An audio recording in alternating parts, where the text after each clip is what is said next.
এবার গুপ্ত সাম্রাজ্য। গুপ্ত সাম্রাজ্যের রাজারা হলো শ্রীগুপ্ত, ঘটোৎকচ, প্রথম চন্দ্রগুপ্ত, সমুদ্রগুপ্ত, রামগুপ্ত, দ্বিতীয় গুপ্ত, কুমারগুপ্ত। কি? শ্রীগুপ্ত, ঘটোৎকচ, প্রথম চন্দ্রগুপ্ত, সমুদ্রগুপ্ত, রামগুপ্ত, দ্বিতীয় চন্দ্রগুপ্ত, কুমারগুপ্ত। এর আগে মগধে সাতবাহন বংশের সময় সামন্ত প্রথা চালু হয়েছিল। কুষাণরাও এই সামন্ত প্রথা ব্যাপকভাবে প্রচলন করে। ধীরে ধীরে সামন্তদের ক্ষমতা বাড়তে থাকে, আর বাড়তে বাড়তে এমন পরিস্থিতি তৈরি হয় যে বিভিন্ন সামন্ত আলাদা করে নিজেদের রাজ্য তৈরি করে নেয়, আর সেইভাবেই একটা রাজ্য বা সাম্রাজ্য তৈরি হয় গুপ্ত সাম্রাজ্য। কুষাণরা মেইনলি ভারতের উত্তর দিকে ছিল, আর সাতবাহনরা নর্মালি ভারতের দক্ষিণ দিকে শিফট হয়ে গেছিল। ফলে বর্তমানের বিহার, উত্তরপ্রদেশ এই এরিয়া ফাঁকাই ছিল। এই এরিয়াতে একজন সামন্ত ছিলেন শ্রীগুপ্ত। শ্রীগুপ্ত এই এরিয়া নিজের মতন করে শাসন করতে থাকে, তবে তার উপরে কুষাণরা ছিল। এই শ্রীগুপ্তের উপাধি ছিল মহারাজা ধীরাজ, আর তার রাজধানী ছিল পাটলিপুত্র। শ্রীগুপ্ত নর্মালি এইভাবে তার এরিয়া চালাতে থাকে।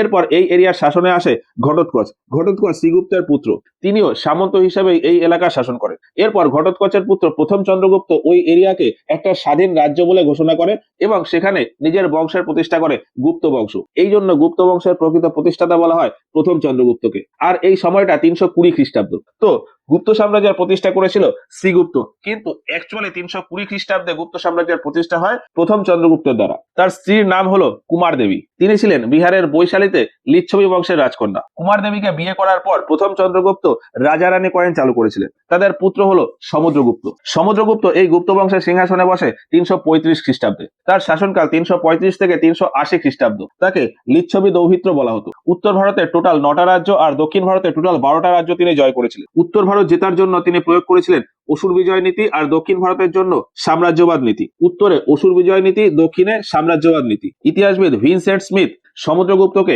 নেপোলিয়নের সাথে তুলনা করেছিলেন। এই জন্যই ভারতের নেপোলিয়ন বলা হয় সমুদ্রগুপ্তকে। বায়ুপুরাণে বলা হয় যে এই সমুদ্রগুপ্তের ঘোড়া 3 সাগরের জল পান করে। সমুদ্রগুপ্তের সভাকবি ছিল হরিসেন। হরিসেন লিখেছিলেন প্রয়াগ প্রশস্তি বা এলাহাবাদ প্রশস্তি, সমুদ্রগুপ্তের সমস্ত বিজয়ের ঘটনা নিয়ে। এই হরিসেনকে মহাসন্ধে বিগ্রাহক বলা হতো। সমুদ্রগুপ্ত সমস্ত রকম জ্ঞানের অধিকারী ছিলেন।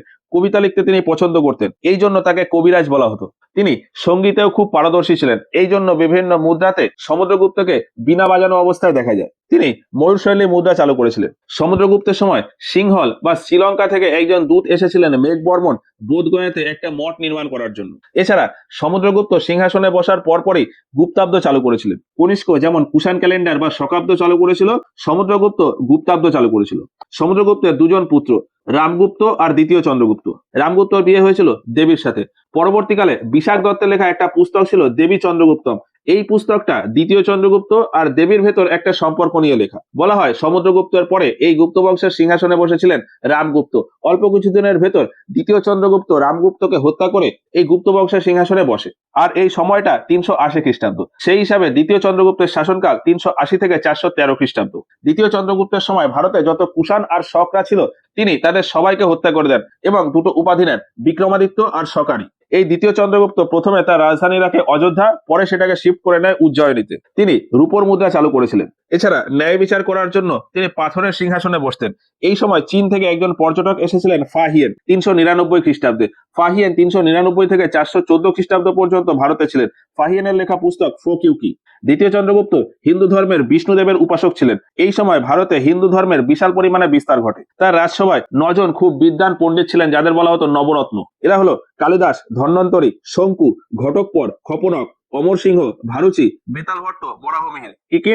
কালিদাস, ধন্বন্তরী, শঙ্কু, ঘটকপর, খপনক, অমর সিংহ, ভারুচি, বেতাল ভট্ট, বরাহমিহির। কালিদাসের লেখা বিভিন্ন পুস্তক রয়েছে, যেমন মালবিকাগ্নিমিত্র, পার্বতী পরিণয়, ঋতু সংহার, অভিজ্ঞান শকুন্তলম, কুমার সম্ভবম। এইসব কালিদাসের লেখা মালবিকাগ্নিমিত্র, পার্বতী পরিণয়, ঋতু সংহার, অভিজ্ঞান শকুন্তলম, কুমার সম্ভবম। ধন্বন্তরী ছিল চিকিৎসক। বায়ুপুরাণ অনুযায়ী ধন্বন্তরীকে বিষ্ণুর অবতার বলা হয়। বলা হয় যে ধন্বন্তরী দেবতাদের চিকিৎসা করতেন। এছাড়া শঙ্কু ছিল স্থাপত্য শিল্পী, ঘটকপর আর অমর সিংহ কবি, খপনক ছিল জ্যোতিষী, বেতাল ভট্ট ছিল ম্যাজিশিয়ান বা জাদুকর, ভারুচি ছিল ব্যাকরণবিদ, তাকে কাত্তায়নীয় বলা হয়। ভারুচির লেখা ভাবারুচি, ভারুচির লেখা ভাবারুচি, তাকে কাত্তায়নীয় বলা হয়। তিনি ছিলেন একজন ব্যাকরণবিদ। আর বরাহমিহিরের লেখা পঞ্চসিদ্ধান্তিকা, বৃহৎ সংহিতা, বৃহৎ জাতক। দ্বিতীয় চন্দ্রগুপ্তের পরে এই গুপ্ত সাম্রাজ্যের সিংহাসনে বসে কুমারগুপ্ত। তার শাসনকাল 414 থেকে 455 খ্রিস্টাব্দ। এই সময় বিহারে নালন্দা বিশ্ববিদ্যালয়ের প্রতিষ্ঠা হয় 427 খ্রিস্টাব্দে। কুমারগুপ্ত বিহারে 427 খ্রিস্টাব্দে নালন্দা বিশ্ববিদ্যালয়ের প্রতিষ্ঠা করে। এই নালন্দাতে বৌদ্ধ ধর্মের মহাযান শাখার শিক্ষা দেওয়া হতো। মহাযান শাখার অক্সফোর্ড বলা হতো এই নালন্দাকে। পরবর্তীকালে 1198 খ্রিস্টাব্দে গিয়ে কুতুবুদ্দিন আইবকের সেনাপতি বখতিয়ার খলজি এই নালন্দা বিশ্ববিদ্যালয় জ্বালিয়ে দেয়। কুমারগুপ্তের পরে সিংহাসনে বসে স্কন্দগুপ্ত। তার শাসনকাল 455 থেকে 467 খ্রিস্টাব্দ। স্কন্দগুপ্তকে এই গুপ্ত বংশের শেষ মহান শাসক বলা হয়। 468 খ্রিস্টাব্দে তিনি হুন আক্রমণ প্রতিহত করে ভারতকে রক্ষা করেছিলেন। এই জন্য ভারতের রক্ষাকর্তা বলা হয় স্কন্দগুপ্তকে। তিনি গুজরাটের ওই সুদর্শন ঝিলের আবারও পুনর্নির্মাণ করেছিলেন।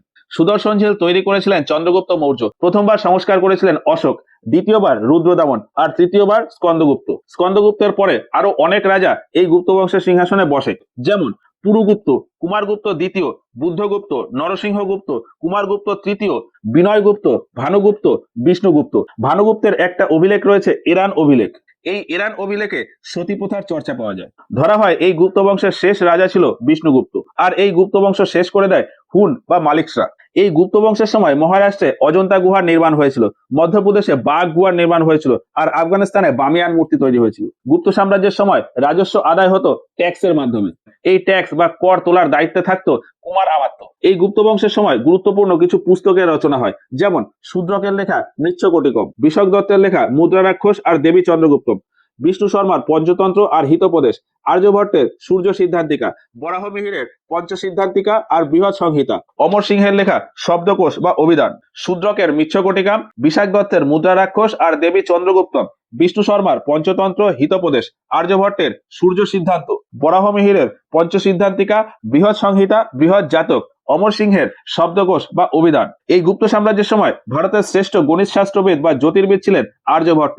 তাকে ফাদার অফ ইন্ডিয়ান ম্যাথামেটিক্স বলা হয়। তিনি 476 থেকে 550 খ্রিস্টাব্দ পর্যন্ত ছিলেন। এরপর বর্ধন বংশ বা পুষ্যভূতি বংশ। গুপ্ত বংশের সময়ও সামন্ত প্রথা ছিল, সেই রকম একজন সামন্ত ছিল পুষ্যভূতি।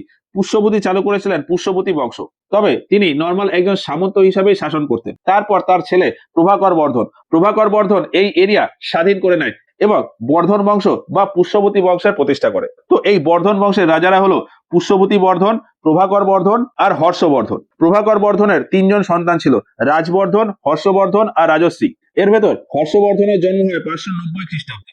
পুষ্যভূতি বর্ধন আর প্রভাকর বর্ধন এর সময় বর্ধন বংশের রাজধানী ছিল হরিয়ানার থানেশ্বরে। এই সময় মালওয়া এরিয়াতে রাজা ছিল দেবগুপ্ত, আর বাংলার এরিয়াতে রাজা ছিল শশাঙ্ক। প্রভাকর বর্ধনের কন্যা রাজশ্রীর বিবাহ নিয়ে মালওয়া আর বাংলার শাসক দেবগুপ্ত আর শশাঙ্কের সাথে রাজবর্ধন আর হর্ষবর্ধনের ঝামেলা বাঁধে। হর্ষবর্ধন এই ঝামেলার সমাপ্তি করে 606 খ্রিস্টাব্দে এই বর্ধন বংশের সিংহাসনে বসে এবং 606 থেকে 647 খ্রিস্টাব্দ পর্যন্ত তিনি শাসন করেন। সেই হিসাবে হর্ষবর্ধনের শাসনকাল 606 থেকে 647 খ্রিস্টাব্দ। তার উপাধি ছিল শিলাদিত্য। হর্ষবর্ধন তার রাজধানী স্থাপন করেছিল কনৌজে। এই সময় 630 খ্রিস্টাব্দে চীন থেকে একজন পর্যটক এসেছিলেন নালন্দা বিশ্ববিদ্যালয়ে পড়াশোনা করার জন্য, হিউয়েনসাং। হিউয়েনসাং নালন্দা বিশ্ববিদ্যালয়ে পড়াশোনা করে সেখানেই শিক্ষক হয়ে যান। তিনি একটি পুস্তক লিখেছিলেন সিকিউকি। হিউয়েনসাং তার লেখা এই সিকিউকি গ্রন্থে বলেছিলেন যে এই সময় অর্থাৎ বর্ধন বংশের সময় ভারতে শূদ্ররা কৃষিকাজের সাথে যুক্ত ছিল। হর্ষবর্ধনের সময় এলাহাবাদে 5 বছর অন্তর একটা বিশাল অনুষ্ঠান বা মেলার আয়োজন করা হতো, যাকে বলা হতো মহামুখ্য ক্ষেত্র। 643 খ্রিস্টাব্দে এই অনুষ্ঠানের পর হর্ষবর্ধন হিউয়েনসাংকে একটা বৌদ্ধ সম্মেলন আয়োজন করার কথা বলেছিলেন। এটাকে পঞ্চম বৌদ্ধ সম্মেলনও বলা যায়। তো পঞ্চম বৌদ্ধ সম্মেলন 643 খ্রিস্টাব্দে। হর্ষবর্ধন দক্ষিণ ভারত জয় করতে চেয়েছিলেন। সেই সময় দক্ষিণে চালুক্য বংশের রাজা ছিল দ্বিতীয় পুলকেশী। দক্ষিণ ভারত জয় করার জন্য হর্ষবর্ধনের দ্বিতীয় পুলকেশীর সাথে একটা যুদ্ধ হয়। দ্বিতীয় পুলকেশী হর্ষবর্ধনকে ওই যুদ্ধে হারিয়ে দেয়। এই যুদ্ধটা হয় নর্মদা নদীর পারে। দ্বিতীয় পুলকেশী হর্ষবর্ধনকে হারিয়ে দিলেও তাকে একটি উপাধি দিয়েছিলেন সকলোত্তর পথনাথ বা উত্তরাপথের প্রভু। হর্ষবর্ধনের দরবারে একজন বিখ্যাত কবি ছিলেন বাণভট্ট। বাণভট্টের লেখা 2টো পুস্তক আছে, হর্ষচরিত আর কাদম্বরী। হর্ষবর্ধন নিজেও বিভিন্ন সাহিত্য লিখেছিলেন, যেমন নাগানন্দ, রত্নাবলী আর প্রিয়দর্শী। এই প্রিয়দর্শী সংস্কৃত ভাষায় লেখা। হর্ষবর্ধনের কোনো সন্তান ছিল না, এই জন্য হর্ষবর্ধনের মৃত্যুর পর এই বর্ধন বংশ টিকিয়ে রাখার মতন তেমন কোনো শাসক ছিল না। আর এই জন্যই তার মৃত্যুর পর কনৌজ দখল করার জন্য পূর্ব দিক থেকে পাল রাজা, পশ্চিম দিক থেকে প্রতিহার রাজা আর দক্ষিণ দিক থেকে রাষ্ট্রকূট রাজা চলে আসে এবং পাল, প্রতিহার আর রাষ্ট্রকূটদের ভেতর একটা যুদ্ধ হয়, যেটাকে বলা হয় ত্রিপক্ষীয় বা ত্রিশক্তি বা ত্রিদলীয় সংগ্রাম। ইংরেজিতে বলে কনৌজ ট্রায়াঙ্গেল ওয়ার। আর এই যুদ্ধটা চলেছিল 785 থেকে 816 খ্রিস্টাব্দ পর্যন্ত। এরপর দাক্ষিণাত্যের ইতিহাস আসি।